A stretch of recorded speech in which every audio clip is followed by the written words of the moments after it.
why people say that. Do you think that doesn't make a difference to them? Because now it's going from like, look what's happened, whether you want to talk about George Floyd or all the other cases that have happened. This has just been the one that's kind of come out. When people that aren't black are talking about it, you kind of, like, and people saying they understand and stuff. How could you understand when you've never experienced it? So I just think it's when people talk about it, it kind of annoys me if they haven't experienced it themselves, because they're kind of making out that they know what they're going through. When how would you? Yeah. I feel like it makes agree with you it puts with that. way, like, I don't know. I just don't think it's something that we should talk about.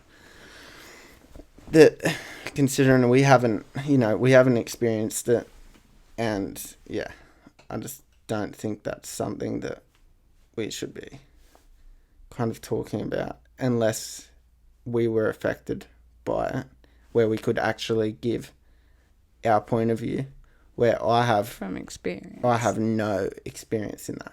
And neither do I. I haven't been pulled over by the cops and been worried about getting killed. You know, or like that. I don't know if you've seen, it was a while ago, but it's kind of just gaining some traction over social media about the girl who the police come and did a raid on her house for suspected, I think they thought she was, or they didn't even think it was her. It was the wrong house. To do with her address, and they thought that there was drugs being sold from that residence. And cops come in, no knock, killed her. Yeah, no knock, straight in, killed her. She was unarmed. Like, that's stuff that we don't have to worry about.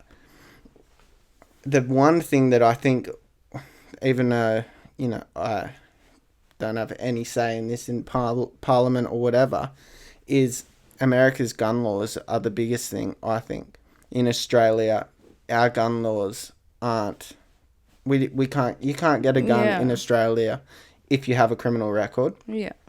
Even if you don't have a criminal record, it's still a lengthy process. There's numerous rules. You can't just go down the street and buy a gun. Or in America, you can go down, like take 7 days and get a gun. Or you can buy little, like, guns from Walmart and stuff. Yeah. Straight from the shop.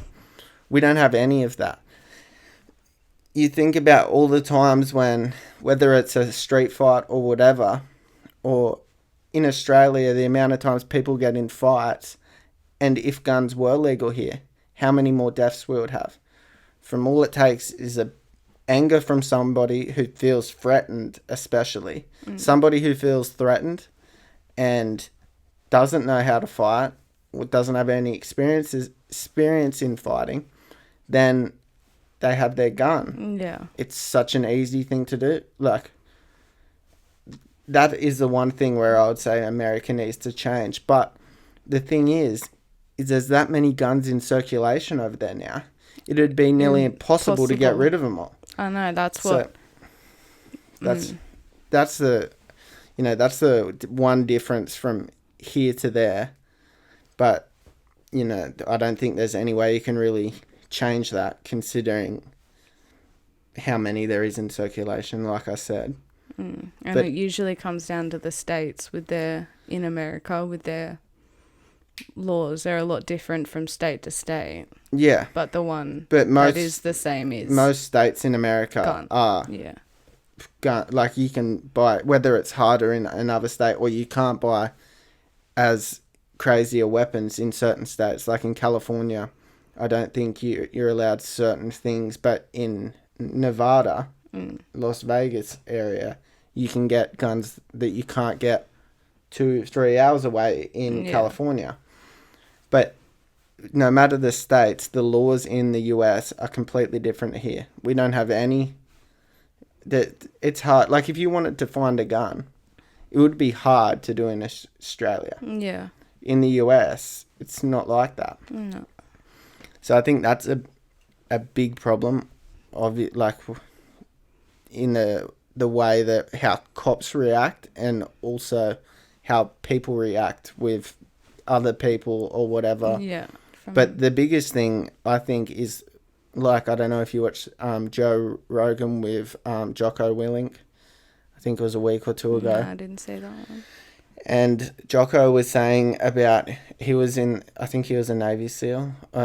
Yeah, whatever he was. He was high up in Military. a SEAL. Yeah. I don't think Navy is water. Water, yeah. I don't know what he was, but he's pretty hectic. Yeah.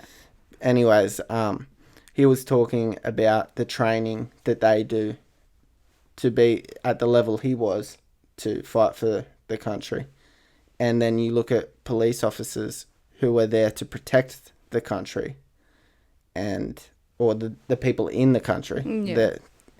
And they do such little training. Yeah. And the thing he said, which I think would be awesome, is the police officers should have to do 20% of whatever their week is or whatever of training. Yeah. Which 1 day a week or whatever it is, that would be massive because it's so easy. Imagine being a police officer. Like, a lot of them are fucked. But there is good ones as well. But that's like humans. Yeah. There's a lot of fucked ones and there's a lot of good ones. Every job. So imagine being a police officer, especially in a country where guns are so available to everyone, whether it was pulling someone over or going into someone's house, domestic violence, whatever the case, going in there and not knowing whether they had a gun or not, but that actually running through your mind. Yeah. For somebody who doesn't have the right training or is not experienced in them situations. Like high pressure. So easy to pull the trigger, whether it's nerves or they're scared or whatever. Like that guy that was killed that took the cop's taser the other day, a couple of weeks ago now. Yeah. Like, okay, he shouldn't have took the taser. So it's a different scenario than George Floyd was in. But the cop also didn't need to shoot him. It's a taser. It's a taser. There was two of them and one of him. Yeah. Like, that was unnecessary. Yeah. There's been heaps of stuff. I was also watching a thing the other day about a show the other day about a police officer, they were doing a raid or something like that. And one cop was killed from friendly fire. Another cop shot him. That stuff shouldn't happen. No. And the fact that it's so easy to become a police officer. If you don't have a criminal record, it's like they think because you got a criminal record, you're automatically going to be perfect for the job. Yeah. It's silly. No. Even police, like drivers and the motorbike riders, it's kind of funny. Like, when I was racing, you would laugh at watching the police officers ride because they don't have a clue what they're doing. They've got no technique. It's when me and my friends would see him, it was funny. Like, we would have a laugh, but that's not right. Like, they're not being taught the right ways. The same as like you get taught to do a driver's test or whatever. That's fine. But a police officer is having to go in high-speed pursuits. Yeah. A lot of different situations. Putting the public in danger also.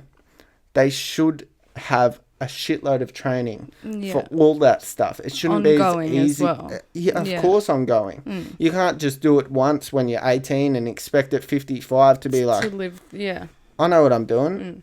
Obviously, the more experience and stuff that the officer has had, probably the more they would understand certain things. But if they're being taught the wrong thing from day one, how are you going to expect them to learn the right thing? Yeah.